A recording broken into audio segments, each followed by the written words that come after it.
নিস্তব্ধ পায়ে নিজের ফ্ল্যাটে এসে হাজির হলো হৈমন্তী। তাকে ফিরে আসতে দেখে অবাক হলেন আশরাফ সাহেব। জিজ্ঞাসা করলেন, কি রে মা, ফিরে এলি যে? ভালো লাগছে না বাবা, যাব না। নিষ্প্রভ স্বরে জবাব দিল হৈমন্তী। রাবেয়া ভুরু কুঁচকালেন। যাবি না মানে? এ না কি সুন্দর যাচ্ছিলি, আবার কি হলো? মাথা ব্যথা করছে মা, ঘুমাবো। ঘুমাবি মানে? আমার রাগ উঠাস না হৈমন্তী, চুপচাপ সবার কাছে যা।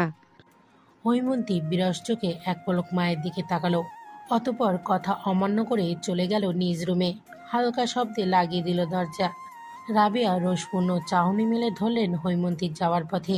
কটমট রাগ দেখিয়ে বললেন, দেখেছ তোমার মেয়েকে, একটা কথাও শোনে না। একে নিয়ে যে আমি কি করি। আহা, এত কথা বলো না তো। ওর হয়তো সত্যি মাথা ব্যথা করছে। তুমি বরং এক কাজ করো, ফ্রিজ থেকে বরফ নিয়ে ঠান্ডা পানি খাও, মাথা ঠান্ডা হয়ে যাবে। রুমে এসেই বিছানায় গা এলিয়ে দিল হৈমন্তী। ঠোঁটে তার লাল রাঙায় লিপস্টিক। যাওয়ার সময় রাবেয়া জোর করেই লাগিয়ে দিয়েছিলেন। রুক্ষ শক্তিতে বাম হাতের উল্টো পিঠে ঠোঁট মুছে নিল সে। সঙ্গে সঙ্গেই ঠোঁটের আশপাশ হাতের তালুর স্বল্প লালের আচ্ছাদিত হলো। হৈমন্তী শটান হয়ে শুয়ে নিষ্পরভ চেয়ে রইল সিলিংয়ের দিকে। চেয়ে রইল প্রায় অনেকক্ষণই, নির্জীব অনুভূতি শূন্য হয়ে। বুকের ভেতরটা কেমন ভারী হয়ে আসলো। আচ্ছা, সব দোষ কি সত্যিই তার? সব কিছুর জন্যই শুধুমাত্র সেই কি দায়ী? হঠাৎ কান্না পেয়ে গেল হৈমন্তীর। নয়নজোড়া অশ্রু খেলতে লাগলো। গাল বেয়ে গলা অবধি ছুটতে লাগলো সেগুলো। তখন শীতের মাস, চারিদিকে কুয়াশায় আচ্ছন্ন। হৈমন্তী স্পষ্ট মনে আছে তারিখটি 12ই ডিসেম্বর। এই দিনটাতেই অচেনা এই রংপুরের 5 তলা বিশিষ্ট বিল্ডিংয়ে থাকতে এসেছিল হৈমন্তীর পরিবার। সেদিনই প্রথম সে তুষারকে দেখেছিল। উঠানের এক কোণে এক বেঞ্চে কপালে হাত রেখে শুয়ে আছে এক যুবক। হৈমন্তী এক পলক সেদিকে তাকায়, পরক্ষণেই চোখ সরিয়ে নেয় ধীরগতিতে। হৈমন্তী প্রকৃত প্রিয় মানুষ। বারান্দায় দাঁড়িয়ে প্রকৃতির নির্লভ বাতাস উপভোগ করার যেন তার নিত্যদিনের অভ্যাস। প্রতিদিনকার মতোই বারান্দায় দাঁড়িয়ে প্রকৃতি উপভোগ করার পাশাপাশি একটা জিনিস ভীষণভাবে প্রভাবিত করে তাকে। রোজ উঠানের মধ্যিখানে এক বেঞ্চে এক যুবককে বসে থাকতে দেখে সে। একদম চুপচাপ, মাথা নিচু করে, মলিন মুখে। ভার্সিটি যা আসার সময়ও ছেলেটির নিশ্চুপ অভিব্যক্তিতে ওভাবেই বসে থাকা বিশেষভাবে খেয়ালে আসে তার। ছেলেটির কি কোনো কাজ নেই? প্রতিদিন এভাবে চুপচাপ বসে থাকে কেন? কৌতূহল জাগলেও হৈমন্তী কখনো আগ বাড়িয়ে কিছু জিজ্ঞাসা করতে যায়নি। কেমন জড়তা কাজ করত তার মাঝে। কেননা ছেলেটিকে দেখতে তার চেয়ে বড়ই মনে হতো হৈমন্তীর। সেভাবে বেশ কিছুদিন চলল। একদিন হেমন্ত থেকে জানতে পারল ছেলেটি তার চেয়ে ছোট। অনার্সে ভর্তি হয়েছে এবার। বাড়িওয়ালার একমাত্র ছেলে। মুহূর্তেই হৈমন্তী সব জড়তা কেটে গেল। অজানা কৌতূহলগুলো গভীরভাবে জেঁকে বসলো মস্তিষ্কে। ছেলেটা তো তার ছোট ভাইয়েরই মতো, সেই হিসেবে কথা তো বলাই যায়। এরপর থেকে বারান্দায় দাঁড়িয়ে হৈমন্তী সূক্ষ্মভাবে পর্যবেক্ষণ করত ছেলেটিকে। মাঝে মাঝে চোখাচোখি হলে তুষার ভ্রু কুঁচকে তীক্ষ্ণ চাউনিতে তাকিয়ে থাকতো কিছু সেকেন্ড। তারপর যখন দেখতো হৈমন্তী তার থেকে চোখ সরাচ্ছে না, তখন বিরক্তিসহিত চলে যেত সেখান থেকে। ছেলেটাকে জ্বালাতে হৈমন্তীর বেশ লাগতো। সে ইচ্ছা করে আরো বেশি তাকিয়ে থাকতো তুষারের মুখ পানে। এরপর একদিন সাহস করে তুষারের কাছে যায় হৈমন্তী। তুষারের পাশে বসে কোনো ভনিতাই ছাড়াই জিজ্ঞাসা করে, আপনার নাম কি? তুষার অপলক তাকায়, গম্ভীর স্বরে জবাব দেয়, তুষার। ও, আমার নাম হৈমন্তী। তুষার তখন আপন মনে অস্পষ্ট কণ্ঠে আওড়ায়। হৈমন্তিকা। যা শুনতে পেয়ে হেসে ফেলে হৈমন্তী, বলে, আমার নাম হৈমন্তিকা না তো, হৈমন্তী। আর আমি কিন্তু আপনার চেয়ে অনেক বড়, তাই আমাকে আপু বলে ডাকবেন। প্রতি উত্তরে তুষার হ্যাঁ না কিছুই বলল না। হৈমন্তী আবার জিজ্ঞাসা করল, আচ্ছা তুষার, আপনি সবসময় এভাবে চুপচাপ বসে থাকেন কেন? বিরক্ত হন না? এবারও নিশ্চুপ তুষার। তুষারের ব্যবহারে তেমন ভাবান্তর ঘটল না হৈমন্তীর। সে ভেবেই রেখেছিল এমনই কিছু ঘটবে। সুতরাং হৈমন্তী তার মতোই বকবক করতে লাগলো। মাসখানেক যেতেই তুষারের ব্যবহারে পরিবর্তন এলো। আগে শুধু হৈমন্তী কথা বলতো, তুষার চুপচাপ বসে শুনতো, শুধু কোনো কথা বলতো না, মাথা নিচু করে রাখতো সবসময়। কিন্তু এখন সেও হৈমন্তীর সঙ্গে মন খুলে কথা বলে। হঠাৎ হঠাৎ গালে হাত রেখে নিমে সে চেয়ে রয় হৈমন্তীর মুখ পানে। মাঝে মাঝে এমন সব আবেগমাখা কথা বলে হৈমন্তী ভীষণ অস্বস্তিতে পড়ে যায়। তবে এত ঘাটায় না ব্যাপারগুলো। কিন্তু দিনে দিনে তুষারের আচরণ আরো পাগলাটে হতে শুরু করে। হৈমন্তীর প্রতি তীব্র অধিকার বোধ যেন তার মাঝে সর্বদা বিরাজমান। তাই তো হৈমন্তী সরে এসেছিল তুষারের কাছ থেকে, দৃঢ় আচরণে নিজেকে শক্ত করে রেখেছিল। চরও তো মেরেছিল তুষারকে, তাহলে সে দোষী কিভাবে হলো? এক পর্যায়ে হৈমন্তীর মনে হলো, না, সব দোষ তারই। তুষারের সঙ্গে আগ বাড়িয়ে কথা বলাটাই ছিল তার দোষ, মারাত্মক ভুল, যার শাস্তি হিসেবে অন্যের কথা শুনতে হচ্ছে তাকে। রাতে বেশ দেরি করেই ঘুমায় হৈমন্তী। ফলস্বরূপ সকালে উঠতে দেরি হয়ে যায় তার। ফজরের আজান কাজা হয়ে যায়। ঘুম থেকে উঠেই প্রথমে নামাজ আদায় করে নেয়, তারপর অলস পায়ে সোফায় গিয়ে বসে। আশরাফ সাহেব সেখানেই বসে বসে খবর দেখছিলেন। মেয়েকে নিজের পাশে বসতে দেখে তার মাথায় হাত বুলিয়ে দিলেন। স্নেহভরা স্বরে বললেন, শরীর ঠিক আছে তো মা? মাথা ব্যথা আছে এখনো? না বাবা। কথাটা বলে কিছুক্ষণ চুপ রইল সে, হাঁসফাঁস করতে লাগলো। এরপর ক্ষীণ আওয়াজে বলল, বাবা, এই বাসাটা আর ভালো লাগছে না আমার, অন্য বাসা দেখো। আশরাফ সাহেব অবাক হলেন। কেন মা? রাবেয়া মাঝখান দিয়ে ফোড়ন কেটে উঠলেন। কেন বাসা পাল্টাবে কেন? কি সুন্দর ছাদে গাছ রাখার সুবিধে আছে এখানে, কি খোলামেলা, তার উপর প্রতিবেশীদেরও কি সুন্দর আচরণ। রাবেয়ার কথায় তাল মিলিয়ে আশরাফ সাহেবও বললেন, হ্যাঁ মা, তাছাড়া তোর বাসিডি আমার অফিস আর হেমন্তর স্কুলও তো এখান থেকে কাছে, তাহলে অসুবিধাটা কোথায়? আশরাফ সাহেব এমনভাবে বললেন যে আর দ্বিরুক্তি করতে পারল না হৈমন্তী। গোপনে দীর্ঘশ্বাস ফেলল মাত্রই। সেদিন আর ভার্সিটিতে যাওয়া হলো না তার, ঘর থেকেই বের হলো না। বিকেলের দিকে একটু ছাদে যেতেই ছাদের এক কোণে তুষারকে দেখে থমকে গেল হৈমন্তী। তুষার তখনও দেখেনি তাকে। তীব্র গতিতে উল্টো পায়ে আবার ফিরতে নিলেই পেছন থেকে তুষার গমগমে স্বরে ডেকে উঠল। দাঁড়ান হৈমন্তিকা। তুষারের বলা এই কথাটির বাক্য শুনে ভরকে গেল হৈমন্তী। তুষার দেখে ফেলেছে তাকে। ডাক শুনেও দাঁড়ালো না সে, বরং পায়ের গতি আরো বাড়িয়ে দিল। পেছন থেকে তুষার অনবরত ডেকে যাচ্ছে। হৈমন্তী তবুও থামল না। মনে মনে প্রতিজ্ঞা করলো সে তুষারের সাথে কথা বলবে না, তুষারের সামনেও যাবে না আর। ডাকতে ডাকতে একসময় চুপ হয়ে গেল তুষার। কিন্তু তার পায়ের শব্দ তীব্রভাবে শুনতে পাচ্ছে হৈমন্তী। তার সঙ্গে সঙ্গে তুষারও সিঁড়ি ভেঙে নিচে নামছে। তিনতলায় আসতেই তুষারকে নিজের কাছাকাছি অনুভব করলো সে। আরো দ্রুত পা চালানোর আগেই পেছন থেকে তার হাত খপ করে ধরে ফেলল তুষার। শক্ত বাঁধনে আবদ্ধ করে নিল। হৈমন্তী ভীষণ চমকালো, হাত ছাড়ানোর চেষ্টা করে বলল, এগুলো কি ধরনের অসভ্যতা তুষার? হাত ছাড়ুন। আপনাকে এতগুলো ডাক দিয়েছে, আমি শোনেননি? হৈমন্তী মুখ শক্ত করে জবাব দিল, না। কালকে আসেননি কেন হৈমন্তিকা? তুষারের কণ্ঠে কোনো রাগ নেই, কণ্ঠস্বর একদম শীতল ঠান্ডা, তবে অভিমানে ভরপুর। হৈমন্তী অন্যদিকে চেয়ে উত্তর দিল, ইচ্ছা হয়নি তাই, এবার ছাড়ুন। বলেই হাত ছাড়ানোর চেষ্টা করলো সে। তুষার হাতের বাঁধন আরো শক্ত করলো। কিছুক্ষণ চুপ থেকে হঠাৎই হৈমন্তীকে টেনে নিয়ে যেতে লাগলো নিচে। হৈমন্তীর পরনে ঘরের এক আতপুরনো সবুজ রাঙা কামিজ, ম্যাচিং ছাড়া নীল ওড়না এবং সাদা পাজামা। এই অবস্থায় তুষার থেকে কোথায় নিয়ে যাচ্ছে? বিরক্তিতে মুখ পাংশে হয়ে গেল হৈমন্তীর। ইতিমধ্যে বিল্ডিং এর বাইরে এসে গেছে তারা। দারোয়ান চাচার সামনে দিয়ে যখন তুষার তাকে টেনে নিয়ে যাচ্ছিল, দারোয়ান চাচা কিভাবে হাসছিল তখন ভাবতেই লজ্জা লাগছে হৈমন্তীর। সে আবারও হাত ছাড়ানোর ব্যর্থ প্রয়াস করতে লাগলো। রাগে গলায় ধমক দিল, আপনার সমস্যা কি তুষার? আমার হাত ছাড়ুন, নইলে আবার চড় খাবেন আমার হাতে, বেয়াদব কোথাকার। তুষার জবাব দিল না। রাস্তার ওপাশে নিয়ে গেল। বিল্ডিং এর বিভিন্ন মানুষের যাতায়াত রাস্তায়। তাদেরকে এভাবে হাত ধরা অবস্থায় দেখে ওরা কি ভাববে? তুষার কি নির্বোধ হয়ে গেছে?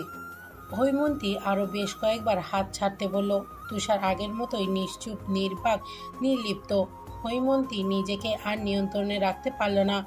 মুক্ত হাতটা দিয়ে জোরে চড় মারল তুষারের ডান গালে। ভাবলো তুষার হয়তো এবার হাত ছাড়বে, কিন্তু আশানারও উপে তেমন কিছু ঘটল না।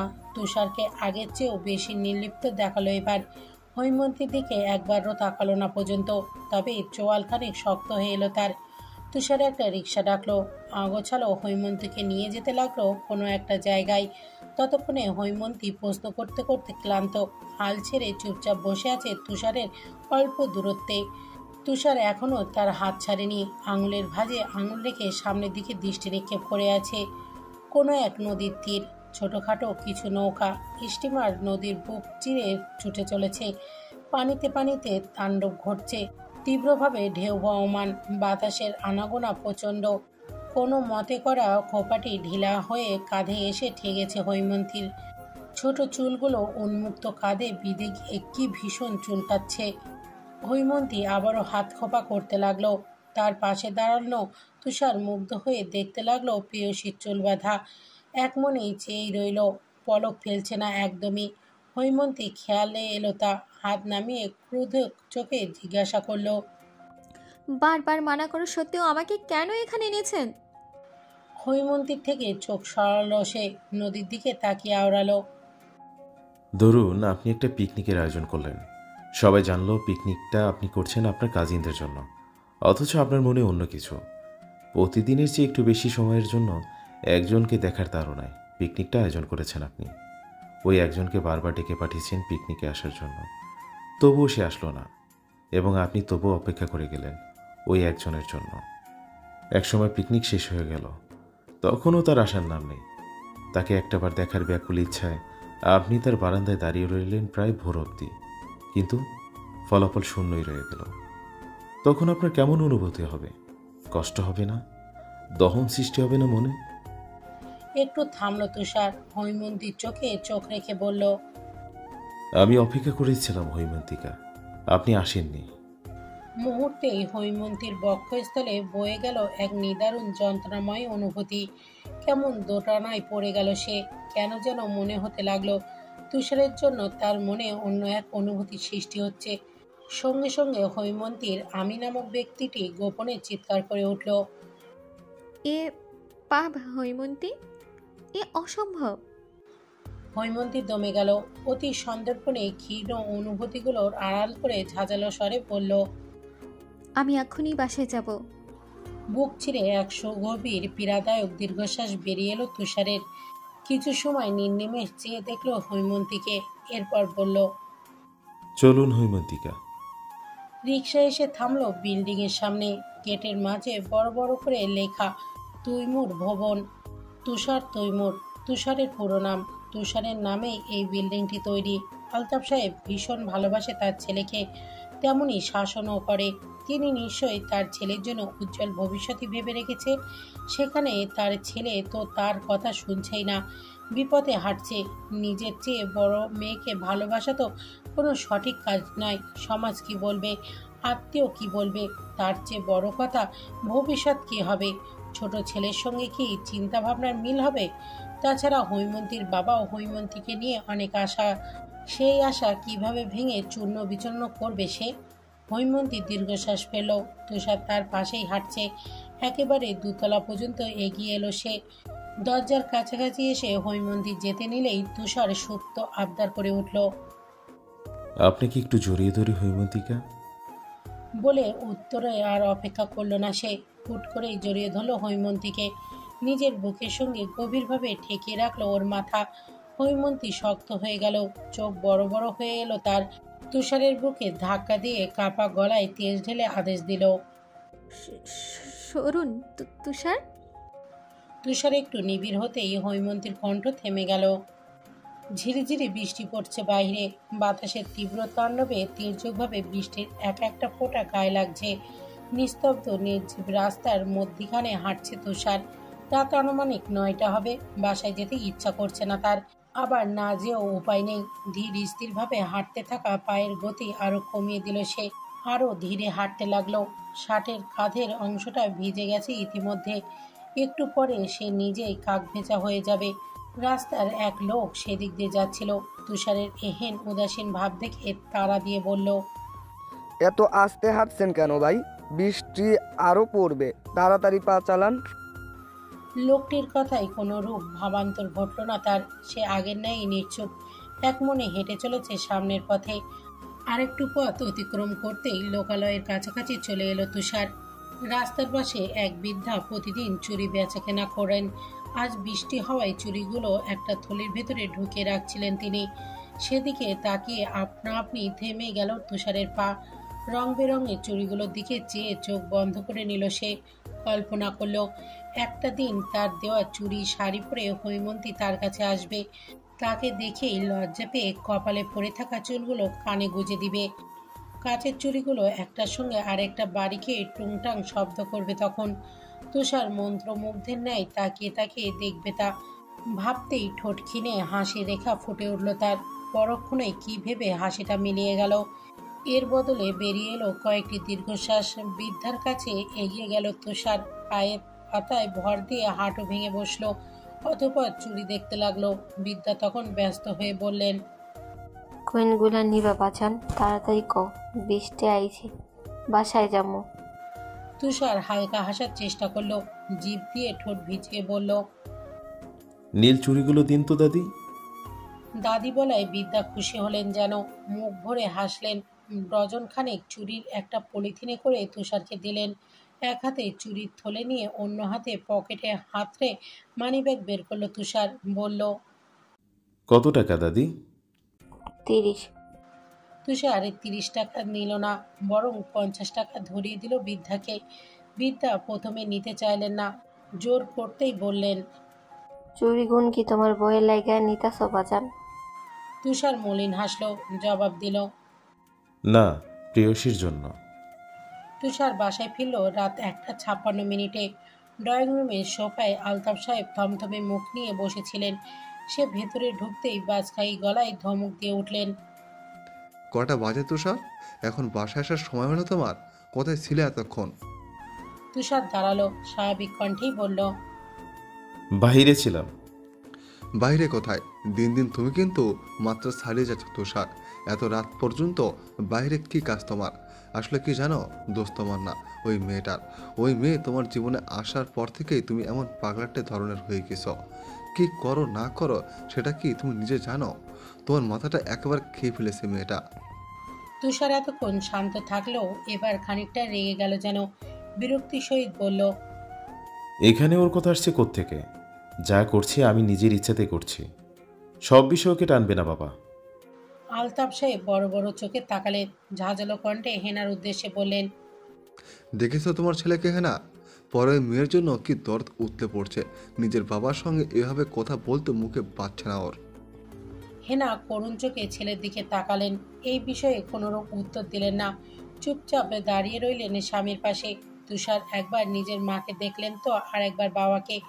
ভীষণ বিরক্ত লাগছে তার। মনে হচ্ছে আশেপাশে কোনো সিরিয়ালের নাটক চলছে। ঘুম পাচ্ছে বড্ড। আর কোনো জবাব দিল না তুষার।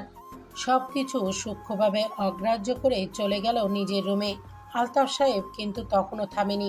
উঁচু গলায় অনবরত বকেই যাচ্ছে তাকে।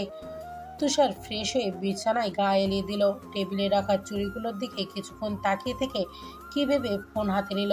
অতঃপর হৈমন্তীর নাম্বারে মেসেজ টাইপ করলো। কালো শাড়ি পরে আসবেন হৈমন্তিকা। পরক্ষণেই হাতের কঠিন চাপে লেখাটা আবারও কেটে দিল সে। রবিবার। আজ রোদের তাপটা একটু বেশি। সূর্য যেন তার অসহ্য ক্রোধ ঢালছে পৃথিবীতে। মানুষসহ কাকপক্ষীরও গরমে আজ বেহাল দশা। বাসে বসে থাকা হৈমন্তী বা হাতের পিঠে কপালের ঘাম মুছে নিল। শহরে রিক্সা চালকদের আজ কি হয়েছে কে জানে। আধা ঘন্টা রাস্তায় দাঁড়িয়ে থেকেও একটা রিক্সা পেল না সে। বাধ্য হয়েই বাসে উঠতে হয়েছে তার। ভাবছিল জানালার পাশে বসলে হয়তো একটু হলেও বাতাসের ছোঁয়া গায়ে লাগবে। কিন্তু কই, গরমে যেন শরীর থেকে তাপ বের হচ্ছে। হৈমন্তী ক্লান্ত নিঃশ্বাস ফেল। বাস থেমেছে। কন্ট্রাক্টর যাত্রী নিচ্ছে।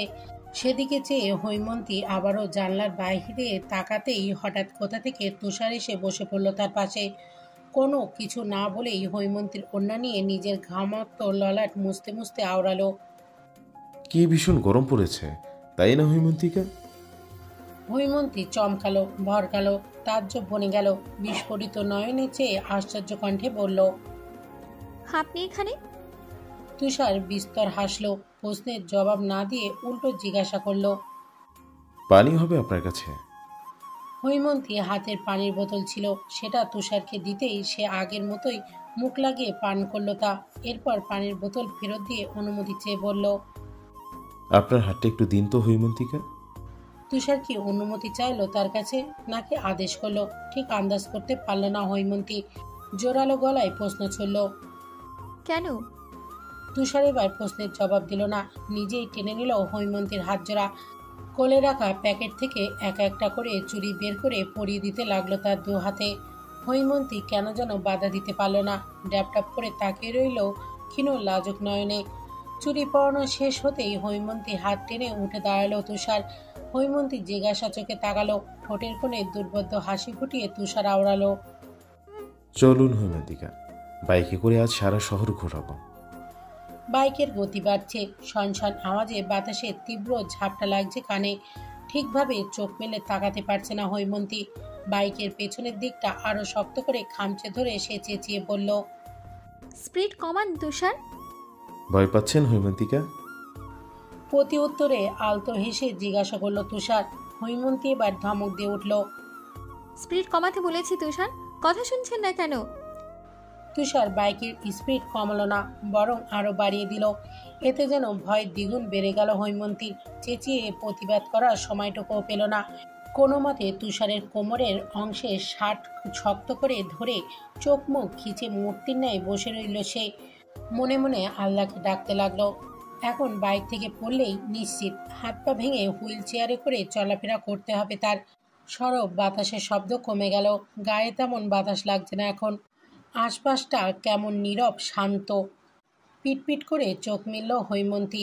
রাস্তার পাশে বাইক দাঁড় করানো, মাথা থেকে হেলমেট খুলছে তুষার। হৈমন্তী চোখ ফেলতেই সে বলল। নামুন হৈমন্তিকা। বাধ্য মেয়ের মতো বাইক থেকে নেমে পড়ল হৈমন্তী। পরক্ষণেই কিছুক্ষণ আগের ঘটনা মনে পড়তেই ক্ষিপ্ত স্বরে প্রশ্ন ছড়ল। আপনাকে তখন স্পিড কমাতে বলেছিলাম আমি, না কমিয়ে উল্টো আরো বাড়িয়ে দিয়েছিলেন কেন? আপনাকে একটু জ্বালাচ্ছিলাম হৈমন্তিকা, রাগ করবেন না। তুষারের কথাটা ঠিক রাখতে পারল না হৈমন্তী, রেগে গেল। ক্ষীণ চোখ জোড়ায় অগ্নিকুণ্ডের ন্যায় তেজ দিয়ে ভস্ম করে দিতে চাইল তুষারকে। তুষার সেই ভয়ঙ্কর নেত্রে চেয়ে আরও একবার আহত হলো যেন। দৃষ্টি গভীর হলো তার, বক্ষস্থলে সৃষ্টি হলো এক কঠিন ব্যথা। সেই ব্যথার রেশ ধরতেই হেসে ফেলল সে। এগিয়ে গিয়ে হৈমন্তীর হাতের ভাঁজে হাত রাখলো, লঘুস্বরে বলল। চলুন হৈমন্তিকা। রেস্টুরেন্টটির নাম নীরপাতা। এই অদ্ভুত নামে রেস্টুরেন্টটি সবকিছুই কেমন অদ্ভুত লাগছে হৈমন্তীর। চেয়ার টেবিল থেকে শুরু করে ওয়েটারদের পোশাক আশাকও ভীষণ রকমের অদ্ভুত। সবাই পাঞ্জাবি পরে আছে, মাটির পাত্রে সার্ভ করা হচ্ছে খাবার। একপাশের দেয়াল জুড়ে সোনালি অক্ষরে খুব সুন্দর করে লেখা মাছে ভাতে বাঙালি। হৈমন্তী প্রথমে ভেবেছিল এটা শুধুই বাঙালি খাবারের রেস্টুরেন্ট। এই জন্যই হয়তো এখানে বাঙালি সংস্কৃতি স্বতঃস্ফূর্তভাবে বিরাজমান, অথচ না, তার ধারণা সম্পূর্ণ ভুল। মেনু কার্ডে আরও বিভিন্ন দেশের খাবারের নাম উল্লেখ করা আছে। হৈমন্তী আরও একবার রেস্টুরেন্টটি ভালোভাবে দেখে নিল, অতঃপর দীর্ঘশ্বাস ফেলে জিজ্ঞাসা করল। আমাকে এখানে কেন এনেছেন তুষার? আমি সকাল থেকে কিছুই খাইনি হৈমন্তিকা। হৈমন্তী খানিক নরম সুরে জিজ্ঞাসা করল। কেন খাননি? আপনার সঙ্গে খাবো বলে। আপনি আমাকে খাইয়ে দেবেন।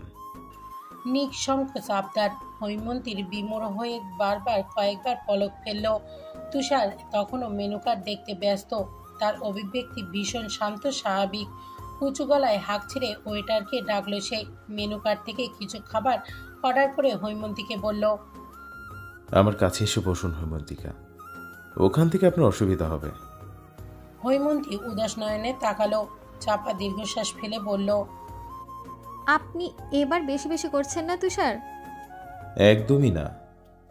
হৈমন্তীর চোখে চোখ রেখে খুব গম্ভীরভাবে উত্তর দিল সে। হৈমন্তীর উদাসীনতা বাড়ল, বিরক্তি ছেয়ে গেল সর্বাঙ্গে। আরও একবার তুষারকে বোঝানোর চেষ্টা করল সে। দেখুন তুষার, আপনি যদি এই আবদারটা আমাকে একজন ছোট ভাই হিসেবে করতেন, বিশ্বাস করুন আমি সেটা পূরণ করতাম, কিন্তু আপনি তা করছেন না। আমি আপনার বয়সে 3 বছরের বড় তুষার। আমাদের এভাবে একসাথে ঘোরার মানেই নেই, আপনাকে খাইয়ে দেওয়ার মানে নেই। আপনি যা চাইছেন তা কখনো সম্ভব নয়। আমাদের সমাজ পরিবার এটা কখনোই মানবে না। মূল কথা, আমিও আপনাকে চাইছি না। তবে কেন আমার পেছনে ঘুরে নিজের সময় নষ্ট করছেন আপনি? কেন বুঝতে পারছেন না এটা অসম্ভব? কথাগুলো বলে শুকনো ঢোক গেল হৈমন্তী। জবাবের অপেক্ষা করতে লাগলো। তুষার কিছুক্ষণ চুপচাপ নির্নিমে চেয়ে রইল তার মুখপানে। পরক্ষণেই ঠোঁটে বিস্তর হাসি রেখা ফুটিয়ে তুলল। কাতর চোখখানা একরাশ মুগ্ধতা নিয়ে নিষ্পাপ স্বরে আওড়ালো। কিন্তু আমি তো আপনাকে ভালোবাসি হৈমন্তিকা, আপনি কেন সেটা বুঝতে পারছেন না? হঠাৎ কান্না পেয়ে গেল হৈমন্তীর। ছেলেটা এমন অবুঝের মতো করছে কেন? এটা বিদেশ না, বাংলাদেশ, যেখানে নিজের চেয়ে বড় মেয়েকে ভালোবাসা মানে মেয়েটার ছেলেটাকে ফাঁসিয়েছে। নিজের চেয়ে বড় মেয়েকে বিয়ে করা মানে ছেলেটার কপাল খারাপ। অনবরত কলিং বেজের শব্দ পাওয়া যাচ্ছে, থামছে না।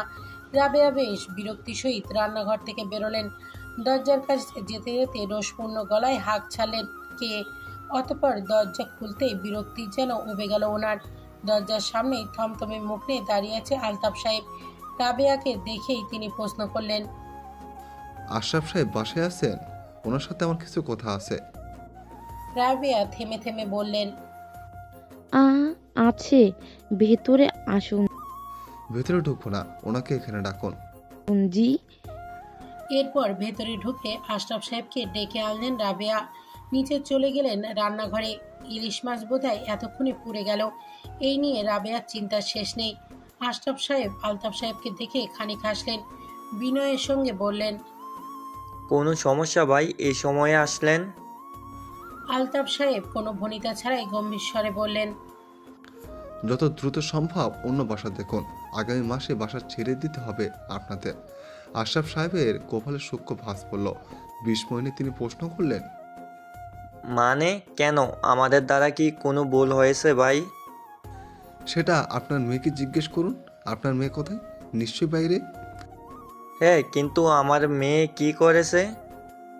আলতাফ সাহেব তাচ্ছিল্যের সঙ্গে হাসলেন এবার। আপনার মেয়ে আমার ছেলেকে ফাঁসাতে চাচ্ছে। যে দেখেছে আমার ছেলে অনেক টাকা, ভবিষ্যৎ উজ্জ্বল, সে আমার ছেলের গলায় ঝুলতে চলে এসেছে। আমার ছেলের মাথা খেয়ে ফেলেছে আপনার মেয়ে। ওকে ছাড়া আমার ছেলে যেন কিছুই বুঝি না। অথচ আপনার মেয়ে কি নাটক! নিজেই আমার ছেলের মাথা নষ্ট করে নিজে কমপ্লেন করেছে আমার ছেলে কিনা আপনার মেয়েকে বিরক্ত করে। আরে হ্যাঁ, আপনার মেয়ে একটা থার্ড ক্লাস, নিজের চেয়ে ছোটো ছেলেকে নিজের প্রেমের জালে ফাঁসাচ্ছে। বিদ্যুৎ পৃষ্ঠের ন্যায় মুহূর্তেই রেগে গেলেন আশরাফ সাহেব।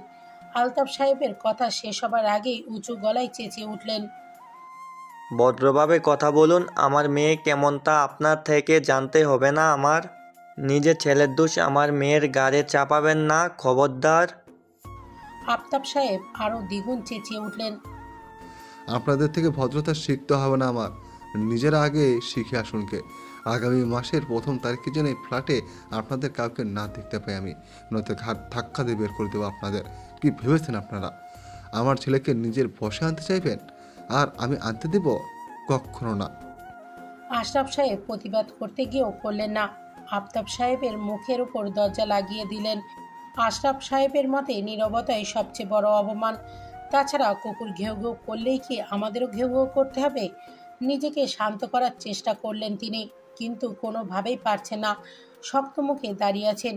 ওদিকে আফতাব সাহেব চেঁচামেচি করেই যাচ্ছেন। ইতিমধ্যে উচ্চ নিচ তলার ফ্ল্যাট থেকে মানুষ চলে এসেছে দেখতে। চেঁচামেচি শুনে রাবিয়া রান্নাঘর থেকে ছুটে আসলেন। উদ্বিগ্ন গলায় জিজ্ঞাসা করলেন, কি হয়েছে হৈমন্তীর আব্বু? আফতাব ভাই এত চেঁচাচ্ছেন কেন? আশরাফ সাহেব উত্তর দিলেন না, শক্ত দৃষ্টি নিক্ষেপ করলেন মেঝেতে। হৈমন্তী তখনই বেরিয়ে গেছে রেস্টুরেন্ট থেকে। তুষার শত ডাকলেও থামেনি। রিক্সা পাওয়া মাত্রই উঠে বসে তাতে। নিজের ফ্ল্যাটে আসতেই খানিকটা অবাক হয় সে। প্রতিদিনের তুলনায় একটু বেশি শান্ত আজকের পরিবেশ। আশরাফ সাহেব সবাই চুপচাপ বসেছিলেন। সেদিকে একবার তাকিয়ে হৈমন্তী যেতে নিতেই পেছন থেকে ওনার গম্ভীর ডাক, এদিকে আয় হেমন্তী।